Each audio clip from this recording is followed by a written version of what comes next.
मैं तो कहता हूं अगर हमारे देश की जितने मंदिरों को अगर खोदा जाएगा, मस्जिदों को, जितनी मस्जिदों को अगर हम उसको उखाड़ेंगे तो अंदर से आपको मंदिर ही मिलेंगे। मंदिर ही मिलेंगे कि और कहाँ बनाएंगे लोग। बिल्कुल। तो ये क्या है, तो ना हमें थोड़ा समझना चाहिए। देखिए, औरंगजेब ने 1664 या 65 में पहली बार काशी विश्वनाथ के मंदिर पर अटैक किया था। रियली? जी हाँ, 1664 या 1665 पास ओके। अटैक किया था। तो उस वक्त के वहां के जो सामंत गण थे, जो राजा थे, वो बेचारे देवर नॉट परिपूर्ण नहीं थे कि लड़ सके। उस वक्त 1 लाख नागा साधुओं ने आके लड़े थे। अच्छा। जी हाँ, देखिए जो हिमालय में रहते नागा जब वो नागा साधु आ गए थे भाई, उनकी तो युद्ध की पूरी सैनिकों की टीम है। तो कि ये बात है, तो अगर हमारे भाई हमारे मंदिर पर आप क्यों अटैक कर रहे हैं? आप तो हमारे यहाँ पे जो हमारे देश में आए थे, मित्र बन के आए थे। हमने अतिथि की तरह हमने आपको आने दिया और आप भाई आप तोड़ रहे हैं। तो वो 1 लाख नागा साधुओं ने उनका प्रतिकार किया था और युद्ध हुआ था जिसमें उन्होंने औरंगजेब की फौज को हरा दिया था। Really? जी हाँ, ये किसी को पता ही नहीं। उसमें उन्होंने हराया, जिसमें काफी लोग भी मारे गए।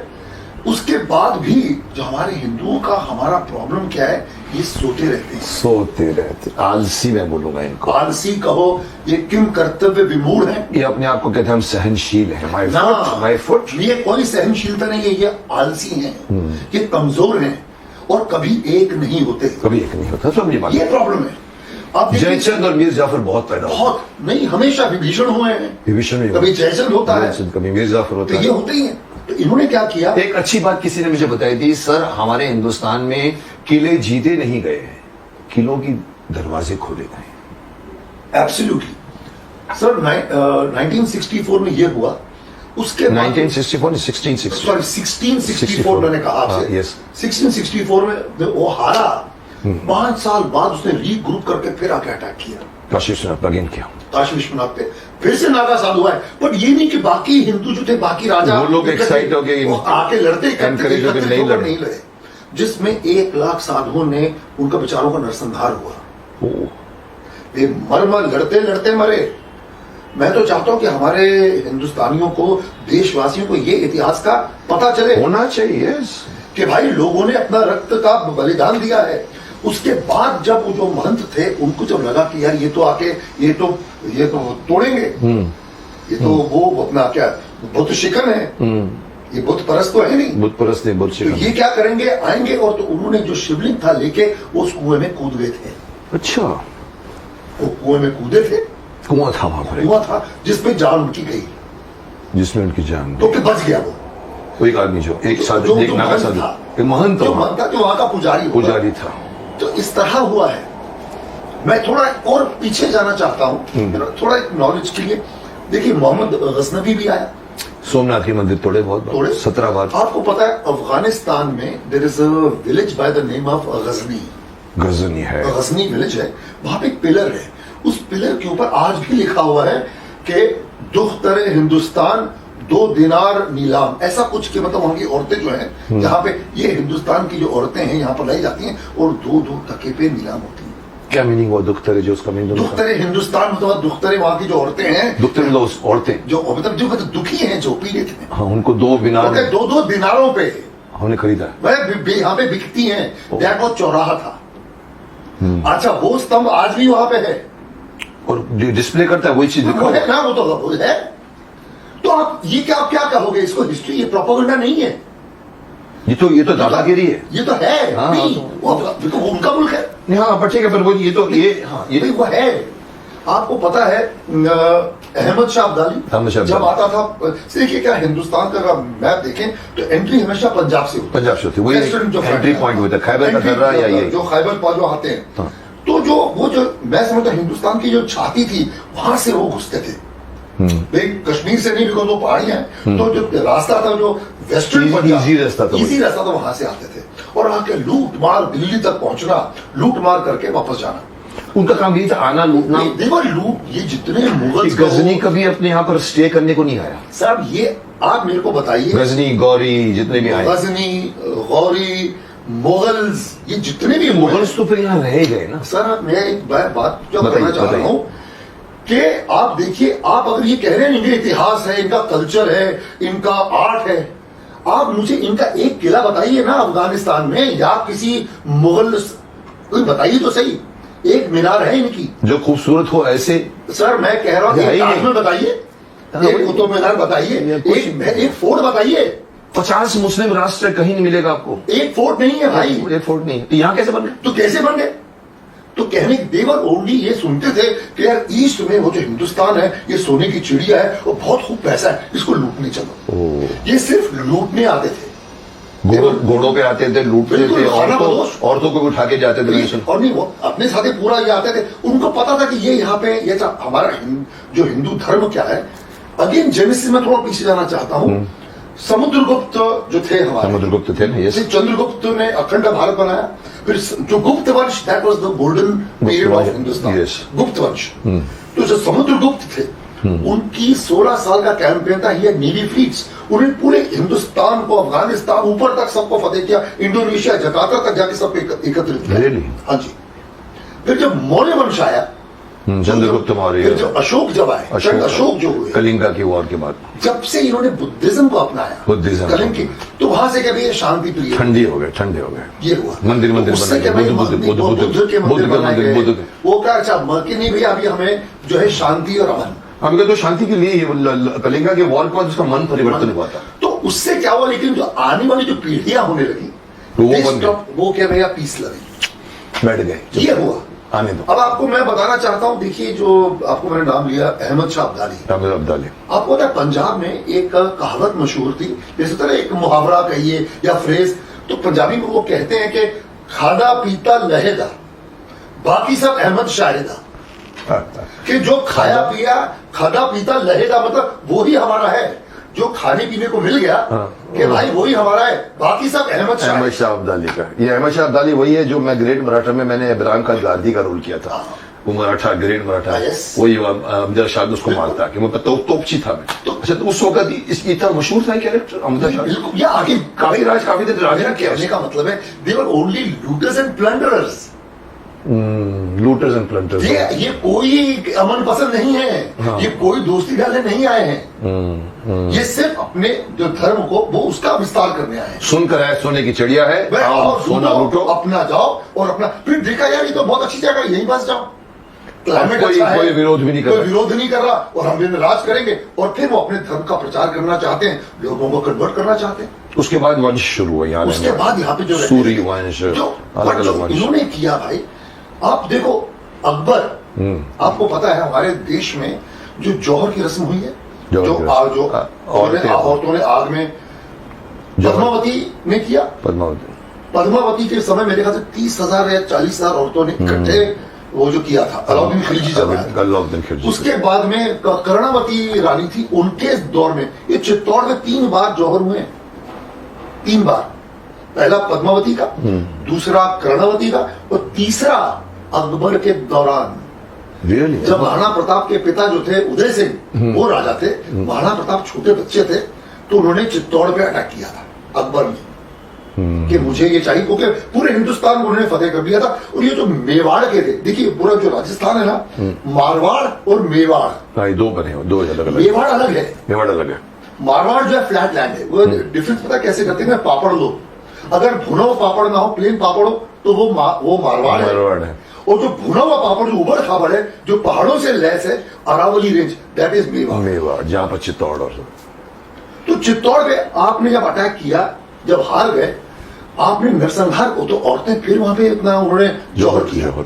जौहर खत्म होने के बाद जब ऊपर गए, तो इन्होंने वहां पे 30,000 जो बूढ़े बच्चे जो बचे हुए थे, फौज तो नीचे सारी मर गई, उन्होंने उन निर्दोष लोगों का नरसंहार किया। तो व्हाट इज दैट? और आप उस राजा को आप कह रहे हो कि साहब ये अमन पसंद है, ये तो शांति और ये तो सेक्युलर है, ये तो बिल्कुल। इससे बड़ा झूठ क्या हो सकता है? इससे बड़ा क्या झूठ हो सकता है?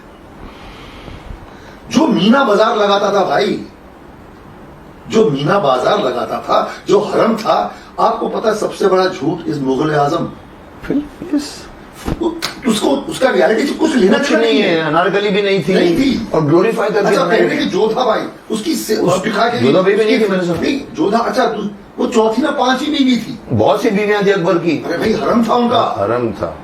अनारकली भी उनके हरम की लड़की थी। तो क्यों इतना अच्छा बताते हो उस अकबर को आप? तो जैसे हमारा क्या है कि जो नैरेटिव दिया गया है पिछले 70 सालों से कि नहीं अमन भाईचारा रहे, सब मिलकर रहे। सर पुनीत मुझे बताओ, ये कौन किसका इरादा था इस तरह का डिस्टॉर्टेड इतिहास? Okay, I will come to that. क्या है कि जो अंग्रेज थे ना सर, जब अंग्रेज आए ना, जब ईस्ट इंडिया कंपनी आई, उन्होंने क्या देखा कि इस हिंदुस्तान का धरोहर बहुत स्ट्रांग है, इनकी सभ्यता संस्कृति।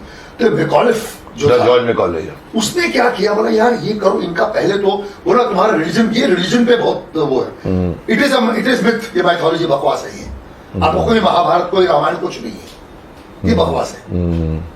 अब देखिए चाइना जो है वो श्रीलंका में they wanted to make a tunnel. Subramanian Swamy ji ने केस किया कि नहीं भाई वहां पे तो राम सेतु है हमारा।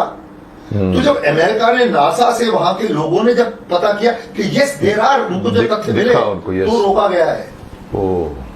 तो आप क्या कह रहे हैं कि ऐसा भी मिथ है? तो हमें एक तरह किसी को कमजोर करना, यार तुम्हारा पूर्वज बकवास है, तुम्हारा इतिहास, संस्कृति खत्म कर दो उसकी, पहले संस्कृति को खत्म, लैंग्वेज भी चेंज करके उसने इंग्लिश पढ़ानी। फिर उन्होंने बंटवारा, हिंदुओं और सिखों में बंटवारा डालो कि तुम अलग अलग हो। तो इसे प्लान था, ये पूरा प्लान था जी, इट वॉज टोटली प्लान। अब हम आते हैं, देखिए मैंने आपको अहमद शाह अब्दाली का नाम दिया, आपको मैंने अलाउद्दीन खिलजी का नाम बताया, आपका ये देख लो, मोहम्मद गौरी देख लो। अब हम आते हैं आप जो औरंगजेब ने जो किया, मुगल वंश शाहजहां की बात कर, तोड़ के बेसिक दीजिए लूटर्स एंड प्लंडरर्स। शाहजहां का जो बेटा था, शाहजहां का बेटा था औरंगजेब, 4 बेटे थे। सबसे बड़ा बेटा था दारा शिकोह। तो दारा शिकोह वो अमन पसंद था, जो कह रहे हैं उनकी गंगा जमुना तहजीब की बात करते, he was the one who उसके कोई पंडित दोस्त थे, एंड ही वो मुतासिर था हिंदी पुराणों से और हमारे पुराणों से, साहित्य से, गीता से। उसने गीता का ट्रांसलेशन कराया था फारसी में। क्या बात, अच्छा। यस, उसको औरंगजेब ने मरवा दिया। शाहजहां चाहता था कि वो राजा बने, उसका सर कलम करके बाप को उसने प्रेजेंट किया था। बड़ा भाई था दारा शिकोह, अगर वो राजा बनता तो शायद कुछ चेंज हो सकता था। उसका था कि भाई हम यहाँ पे आए हैं, ये इनकी तहजीब हमें मिली है, तो हमें मिलकर रहना चाहिए। औरंगजेब का था इसको मार दो, उसने he killed his own brother, बाप को जेल में डाल दिया। आप देखिए सभ्यता की मैं एक उदाहरण दे रहा हूं। एक तरफ पिता अपनी चौथी पत्नी को जो वचन दिया है कि मेरे पिता का वचन गलत ना जाए, कि मैं आपके लिए उस वचन को सिद्ध करने के लिए मैं 14 वर्ष वनवास जाऊंगा।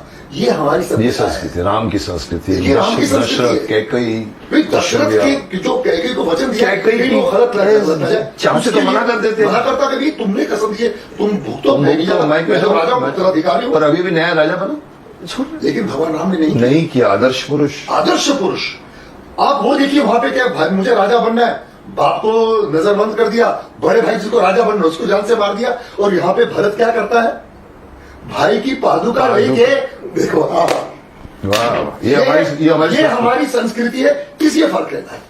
और आप अपनी संस्कृति को हमारे ऊपर से बोल रहे हैं, हो नहीं सकती, शर्म आनी चाहिए, हो ही नहीं सकती, पॉसिबल ही नहीं। आप समझे? अब देखिए मंदिर तोड़ा गया। अब आप, अच्छा मसीह की बात जो मुझे जो ताज्जुब होता ना मुकेश, ये जितने मुस्लिम जो यहाँ पे आज हिंदुस्तान में हैं, देखो मैं इनसे कुछ कहना चाहता हूँ आज आपके शो पे। मेरे चंद दोस्त यार हैं बहुत, जो लिबरल है, बहुत प्यारे लोग हैं, they live with me, they are my best friend. Muslims की बात कर रहा हूं मैं। बट ट्राई टू अंडरस्टैंड, ये जो अब जो चिल्ला के बात करते हैं, फारूक अब्दुल्ला चिल्ला के बात करता है, फारूक अब्दुल्ला का ग्रेट ग्रैंडफादर पता है कौन था? कॉल, यार सब एक मिनट, वो कॉल, ये ओवैसी जो बहुत बड़ी बड़ी बात करता है, इसका दादा परदादा इस राम समथिंग, राम तुलसी राम। अरे बाप भाई, वो कह रहा है ना, उसने कहा ना कि नीचे भाई अगर हम मोदी के घर की कबर खोदोगे, अगर नीचे से मस्जिद निकलेगा तो क्या तुम हमको मस्जिद दे दोगे? उसने कहा तो मैं कहता हूँ भाई तुम अपने पूर्वजों को खोद लो, सारे हिंदू निकलेंगे, तो फैक्ट है आपका। वो अब आई जिन्ना पर आइए, सिंधी था उसका ठक्कर, गुजराती, वही गुजरात से आया है, राजकोट से कैसे, ठक्कर नाम है भाई, ठक्कर नाम है उनके पूर्वजों का, ठक्कर। अब यह बताऊं कि इनका जो बुद्धिजीवी जो सबसे पढ़ा लिखा, जिसकी मैं बहुत इज्जत करता हूं, जिनकी शेरो शायरी कलाम अपना क्या नाम का, डॉक्टर इकबाल, हम शेरो शायरी पढ़ते हैं, क्या खूबसूरत। उनके फोर फादर पता कौन थे? सप्रू ब्राह्मण, वो सप्रू है। अच्छा, अब मैं एक पॉइंट पे आ रहा हूं जो मैं बात करना चाहता हूं कि ये जो इतना चिल्ला रहे हैं भाई, देखिए एक मुझे बताओ मुकेश, सपोज अगर आपके आज एक बता ना ये जो टेररिज्म आ जाए या कुछ ये जो आतंकी जो है आपके घर में आके आपके पिता को मार दें, आपकी माता को मार दें, आपकी बहन को मार दें, आपका उनके प्रति क्या रवैया होगा? घृणा, घृणा, आक्रोश। डेफिनेटली। आपके बेटे का क्या होगा? वही होगा सिर्फ, वही होगा भाई, इसने मेरे पिता के साथ ये किया, मैं भी नहीं छोड़ूंगा, मेरे दादा के साथ ये किया, उसके बेटे का भी तो सेम होना चाहिए। उसके बेटे का भी तो सेम गुस्सा होना चाहिए इनके प्रति। अरे भाई, आपके जो पूर्वज हैं वो तो बेचारे प्रताड़ित, दीनहीन, गरीब और मजबूर हिंदू थे, जिनको मार मार के उनको जबरदस्ती मुसलमान बनाया गया, उनकी औरतों को रेप किया गया, उनको बेवा बनाया गया। आप तो उनकी संतानें हो, तो आप उनकी खिलाफत करो। ये आप हर मुस्लिम की बात कर रहे हैं? बिल्कुल, जो डीएनए है यहाँ पे जो हिंदुस्तान में जो मुसलमान है, ये मैंने कहा था कि मैं हर मुसलमान की बात नहीं करता, हिंदुस्तान में जो भी मुसलमान है पहले वो हिंदू था, वो तो हिंदू था। तो आपको तो उल्टा हमारे साथ मिलकर गुस्सा होना चाहिए। बहुत अच्छी बात कही। आप समझ में क्या कहने का? समझ गया बात। आपको गुस्सा होना चाहिए। इसमें तो मैं अगर मेरे किसी दादा के साथ या मेरी दादी के साथ किसी ने, मेरे पूर्वजों में किसी ने, मैं तो आगे लड़ूंगा, उससे मारूंगा। और ये लोग उनसे मिल गए जो आतंकवाद करके हमारे, क्योंकि आपको कन्वर्ट कर दिया कि भैया लेकिन अपना पूर्वज तो देखो, अपना रूट्स देखो, आप रूट्स देखो। तो आप तो हिंदुस्तान से हो,